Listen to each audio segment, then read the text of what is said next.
Magandang araw mga bossing, medyo makulimlim pa ang panahon mga boss, ano? Pero sa ating mga buyers po dyan na naghahanap ng business class crossover or mini SUV mga bossing, eto available tayo mga boss. So bukod sa business class na siya, eco-friendly pa, and same time, eto po mga boss is walang coding kasi ito po is isang hybrid unit.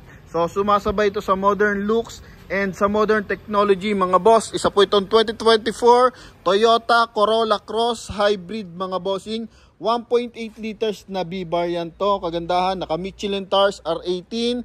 All disc brake mga bossing. And same time, naka two-tone mags yan. Okay, then ang dami sensor niyan, 4 ang sensor niyan sa likod. Then pagdating sa interior, naka-leather po ang mga upuan niyan mga boss. Mapapansin nyo kanina medyo umingay mga bossing, pero ngayon mga boss, eto napakatahimik ng makina kasi battery yung gumagana sa kanya mga bossing. Okay, so sa mga interesado sa brand new mga boss, presyo nito is nasa 1.8 million. Sa atin mga boss, second hand unit, so makukuha mo to sa halagang 1,320,000 mga boss. Platinum white na Mica color to mga boss, ano? Yan, so sa mga nagkaka-interest, eto na mga bossing, front area muna tayo. Kita mo naman, naka-projector headlight mga boss. Yan, then eto mga bossing, modern front grille. May sensor siya mga boss, magkabilaan, para at least kung may mga sumisingit, nadedetect na ating driver para maiwasan ang collision mga bossing. And dito mga boss, may mapapansin ka, para siyang kulay blue mga boss, no? Yan, eto yung kanyang sa housing ng kanyang headlight mga boss, yung liner na to kulay blue siya mga bossing. Kaya kung titingnan mo, buhay na buhay ang kulay niya. So ganito yung kulay niya mga boss. Yan. Okay, so naka LED lights kaya tumatama sa lining na kulay blue, kaya nagkakaroon ng reflection mga boss. Then dito kulay gray. Yan mga bossing. Then parang nakatuto ng dating ng front area nito mga boss. Kasi sa lower part ng ating bumper is kulay black siya. Then connected siya sa ating wheel arch tsaka sa ating running board mga boss. Ano? Yan, or cladding mga bossing. Then yun nga, naka Michelin tires mga boss na 85% tread life mga boss, makapal pa. Then naka 5 stud to. All disc brake mga bossing ha. Yan. Okay, then syempre check natin yung kanyang interior mga bossing. So check natin kung kayanin ng 0.5 mga boss. Dagdag pala natin mga bossing dito sa kanyang window panel. So chrome to mga boss, Corolla Cross. Okay, naghahatid dyan ng elegantness. Yan, naambo na mga boss oh. Yan na, naambo na mga bossing ha. So pasok na tayo sa loob and explain natin kung anong kaya natin explain dito mga bossing. So naka power seat, leather ang upuan, naka factory leather ang upuan natin mga bossing. Then dito, hindi naman siya naka-alcantara mga boss, no? Leather talaga. So stock leather siya mga bossing. Wow, lamig ng aircon. So for now mga boss, ang gumagana is yung ating battery. So makikita mo dyan yung cycle pag umandar yung ating engine. So dito mga boss, magcha-charge to. Okay? Yan. Tanggalan natin yung ating 0.5. Then ito yung ating meter cluster, ganda. Color blue mga bossing, no? Oh, ha? So yung blue kasi mga bossing is a significant color yan mga boss ng hybrid. Okay? Yan. So mapansin mo, mileage natin 18,602 mga boss. Ito mga bossing, malalaman mo siyang umaandar tulad nito. Ang napapakinggan natin is aircon blower lang. So it means mga boss, kahit naka-off ang makina, then naka-on yung ating ignition, so gumagana rin talaga yan mga bossing, no? Yung ating aircon blower. So eto mga bossing is madidetermine lang natin na umaandar yung ating unit. Eto mga boss, may nakalagay already. Okay, so i-off ko mga boss, bigyan ko kayo ng sample. Para at least sa ating mga buyer na hindi familiar sa hybrid, ito mabibigyan ko kayo ng idea. Kahit paano mga bossing, hindi puno, no, yung kaalaman, pero at least makakuha kayo ng mga gandang idea dito. So off natin mga boss. Okay, so nawala yung ating aircon blower mga bossing. So pag in-on natin yan, kailangan nating apakan yung ating brake. Okay. Yan mga boss. O to mga bossing, umaandar na yan mga boss ha. So naka-on ang aircon, mahina ang fan mga boss. Ilaksan natin ng bagya. Umandar na yun mga bossing ha. Baka hindi kayo maniniwala. Umandar na. Naka-ready na mga boss, no? So isang pindot. Ito mga bossing, yun naka-on pero hindi umaandar mga bossing. Okay, yan. So ito mga boss, it means naka-off yung makina pero nakalagay mga bossing indicator not ready to drive mga boss. So malilipat, hindi natin pala malilipat. Malilipat pa rin siya sa drive mga bossing. Kaso nakikita mo dito mga boss, oh.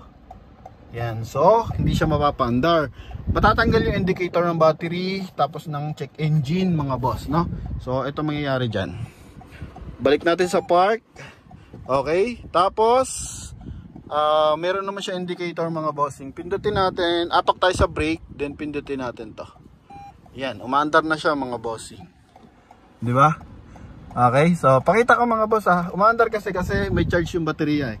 Tapos, yan mga bossing oh. Gumagana yung charging mga boss. Okay, so hintayin nating mawala yan mga boss para mabigyan ko kayo ng idea. So talakayin muna natin lahat kung anong meron dito mga bossing. So umulan na ba? Ay, umaambon mga boss. So naka-tint kasi to mga bossing, no? So medyo madilim. Hoping nakikita nyo. Naka-automatic climate control, wireless charging mga boss. Okay, tapos dito naman sa ating dashboard, so meron siya silver accent hanggang dito sa kabilang side. Kaya yung housing niyan mga boss, ang ganda mga bossing oh. May liner siya. Okay, dito rin. Then ito naman is glossy mga boss. Ito yung susi niyan, dalawa available natin susi. And same time, ito po is naka-power fold yung ating side mirror. Yan, so makikita mo may indicator, light indicator, magkabilaan. So yun yung sa ating signal light sa side mirror. Pero yan mga boss, meron pa siyang blind spot assist mga boss. Ano? So pag sinabing blind spot assist mga bossing, eto pakita natin. Yan, umiilaw yan mga bossing, magkabilaan kapag may sumisingit po sa atin. Okay, then dito naman sa ating door funnel, so may silver accent, leather armrest mga boss. Yan, powerful, power adjust side mirror. Ito naman is, check natin to mga bossing ha. Automatic light. Then dito is, ito mga bossing, may number siya, 0, 1, 2, 3. So yan mga boss, is mapapansin mo, kapag yung ating unit nakatingala, so yung mga nakakasalubong natin, laging bubusina yan. Okay, lalo na paggabi. So para maiwasan mo yung road rage mga boss, o kaya maaksidente yung ating mga kasalubong, so ibaba mo yung ilaw mga bossing. Ano? As concern yun. Okay, so ito umandar na. Nawala na yung tunog ng makina, so battery na ulit tayo. Naka-ready mga boss ha. Yan, naka-ready. Then lalagay natin to sa drive mga bossing. Aabante yan kahit dito tumutunog ang makina mga boss. Okay, so patungo sa battery, papunta naman yung supply sa transmission mga boss. Yan. Alright. Oh, ha? Hindi tumutunog ang makina niyan mga boss. So yun nga, kung nandito sa Metro Manila mga boss, syempre lagi dito ang traffic, so malaking bagay ito. Average natin na per kilometer mga boss, pag sobrang traffic, hanggang 14 to 15 kilometer lang siya per liter. Pero kung nasa highway drive mga boss, or mild lang yung traffic mga bossing, 22 kilometer hanggang 28 kilometer yung per liter nito. So sobrang laki na matitipid mo. Kagandahan dito mga bossing, second hand, no, malaki madi-discount mo from 1.8, 1.320 na lang to mga bossing. So almost 500,000 mga boss, ano. Pero yun lang naman para sa mga positive buyer, ano, siyempre alam naman natin, meron pa rin diyan magsasabi na magkaiba ng pricing, 'di ba? Second hand pa rin. So ito lang, kung gusto niyo makatipid ba mga boss, kasi siyempre yung 500,000 na diferensya, malaki na rin yung mapupuntahan nun. Pwede na sa business or kaya ibang gamit mga bossing. Yan, so yun lang mga bossing. Tapos add natin, so may voice command siya para dito sa ating 2D audio system. So pakita natin kung ano meron dito. Home, touchscreen ba to? Ito,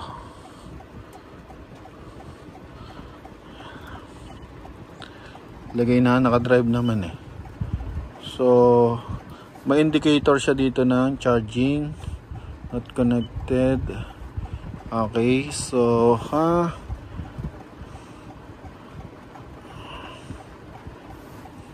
application. Check natin kung anong meron sa application, mga boss. Ano nakalagay? Okay, kailangan add connected, mga bossing, no? Yung ating smartphone, mga boss, no, para magamit natin to. Pero sa ibang check natin, mga bossing. Ito, apps, ito pala, iba pa pala yun. Oo nga, tama. Kailangan ako connect, mga boss. Okay, dito naman sa setup, busina on, setting, language. Yan, kakalikutin mo lang to, mga boss. Bluetooth, voice command, audio, gara no. Balik tayo. Tapos dito, information. Yan, engine, electric motor, battery, mga boss. Trip information. Yan, 45 km cruising range. So, naka-cruise control to, mga boss. Sa setup, dito, ano ba meron dito? Wi-Fi, smart link, vehicle. Okay, wala masyado. So, generally, mga bossing, pag kinonek mo yung cellphone mo dito, so mas marami siyang tag dito, features na lalabas, mga boss, So, hindi siya maklik kasi Apple CarPlay to, mga bossing, or Android Auto. Yan, ha.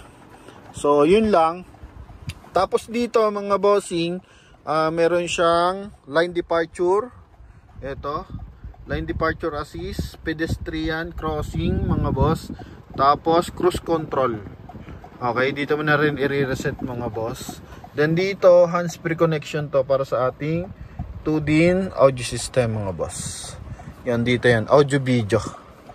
Okay, tapos dito, mga bossing, sa kanyang galamay dito is ito, naka-auto headlight pala to, mga bossing. Ayan, alright, naka-auto headlight. Then, naka-off yung kanyang auto wiper, mga bossing, no?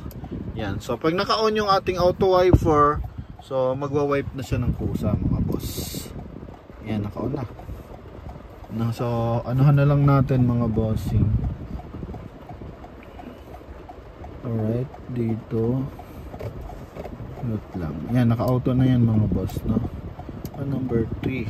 So, kalikutin lang natin, mga boss. Naka-auto naman siya, mga boss. Sige. Yan, so nilagay natin sa auto. And same time, yun nga, push start unit to. And sa airbag, mga bossing. Yan, medyo madilim na, mga boss. Open tayo ng ilaw, ha? Uy, naka-sticker pa yung ilaw. Dito, mga boss, yan, mayroon siyang side airbag. Okay, then airbag dito sa front passenger side, driver side, mga bossing. Ceiling natin kulay black, mga boss. Then dito, mga bossing, is sun visor with mirror. Yan. Okay, yan, mga boss. Mamaya papakita ko rin yung ating engine bay para at least magkaroon tayo ng idea. Pakita ko lang muna yung kanyang interior. So ito pala, mga bossing, wala tong handbrake, pero meron siyang foot brake, mga boss. Yun, no? Okay, yun, mga bossing. So meron siyang foot brake. Then dito, armrest.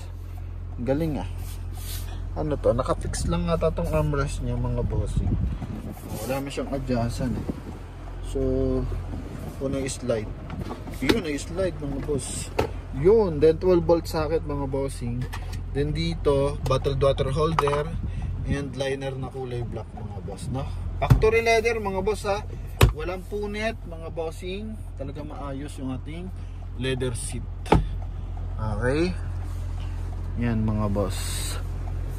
Then dito, yung ating ano to, mga bossing, warranty booklet. So may kasa record siya, mga boss, hanggang 15,000, mga bossing.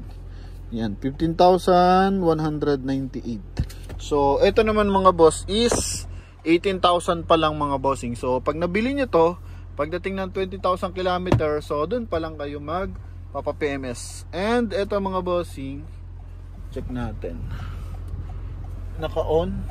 Naka-on din yon. Ito mga bossing is yung auto adjust na rear view mirror. So kung may sumusunod sa atin, naka-LED lights yan na nalilesen din nito mga bossing, no? Yan. So punta tayo sa second row kahit medyo maulan na. Pero kung hindi kaya mga boss, eto pakita ko na lang dito mga bossing, ha? Okay. Cut muna natin ng bahagya mga boss. Bukas tayo ng ilaw. Alright mga bossing. Aha. Eto, armrest. Yun mga boss. So sa leather niyan, buo rin yung mga leather niyan mga boss. Magkabilaan yan mga boss. Para makita nyo. Okay, yun yung airbag na sinasabi ko. Dito sa likod, check natin. Alam ko dapat meron din Aha. Yan. So sa mga naghahanap po ng unit, eto mga boss. Ay, malakas mga bossing. Oh, ganda ng tint kasi mga boss. Yung likod niyan. Natuluan pa yung ating camera mga bossing. Punasan ko lang ha. Yan mga boss. Oh. Ito yung likod. Punasan ko lang ulit mga boss. Yan mga bossing. So pinunasan natin yung ating camera. So hindi naman siya naka power tailgate mga bossing ha. Okay, sa likod 4 ang sensor. Para pag umaatras tayo mga bossing is yun nga, parang sa harapan din may 2 sensor, nag-guide yung driver. Then pagdating sa likod niya mga bossing, para sa rin siya naka 2-tone. Ganda oh. Then meron siya reverse parking camera mga boss. Dito tayo sa kabilang side. Pakita natin yung kanyang trunk compartment. Yan, napakaluwag mga boss. Oh. Okay. Ito mga bossing. Hindi pa nagagamit yung kanyang gulong mga boss oh. Donut type na ano to mga bossing, spare tire. Yan, may markings pa na kulay red. Kumpleto sa tools. Oh, maayos ang ating unit mga bossing ha. Panel buo, 100% to na hindi binaha mga boss ha. Puting-puti hanggang ilalim mga bossing.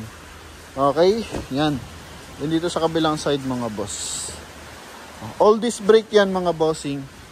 Pasilip lang natin ng mabilisan yung kanyang engine bay mga boss. Open ko lang ng mabilisan din yung kanyang hood. Yan yung kabilang side niya. Yan. Punas na lang tayo mga boss kasi malakas na talaga ulan. So eto mga bossing, maglagay lang tayo ng pansaklob sa ulo mga boss. Wait. Eto na mga bossing, nag-transform tayo from stripe to red mga boss. Ito, pakita natin yung kanyang engine bay. Ito yung foot brake. Tapos hood mga bossing. Yan. So sa power seat natin, sa driver side doon naka-manual lang siya mga bossing ha. Para lang at least alam ng ating mga viewers and buyer. Makina, umaandar to mga bossing ha. 1.8 liters na gasoline engine. Ito yung ating hybrid system mga boss. Lithium battery yan mga bossing. Motor pala, sorry. Tapos yung battery na ito is nasa, I think nasa ilalim ng upuan or nasa likuran mga boss. Second row seat or front passenger seat mga bossing. No, doon lang naman possible yan. Okay? Yan. So, ito yung ating fuse box, engine bay mga bossing. Yan mga boss. Kumpleto pa yan sa mga markings mga bossing. So 1.8 liters na gasoline engine, hybrid system mga boss. Ang bigat ng hood niya. Oh. Yan mga boss. So sa mga buyer natin interesado, talagang malakas ng ulan mga boss, ha? Pero guaranteed natin to mga boss. Kaya sa mga nagkaka-interest, pwede na kayo tumawag sa ating contact number na nasa screen. Connected yan ng Viber and WhatsApp mga boss. Alright, eto. So naka-manual pero at least presentable talaga to mga bossing. In and out. Alright, so eto mga bossing. So naghahanap dyan ng hybrid mga boss. Available tayo for Toyota Corolla Cross na 2024 model mga bossing. So tawag na mga boss. Thank you very much and God bless. Bye bye.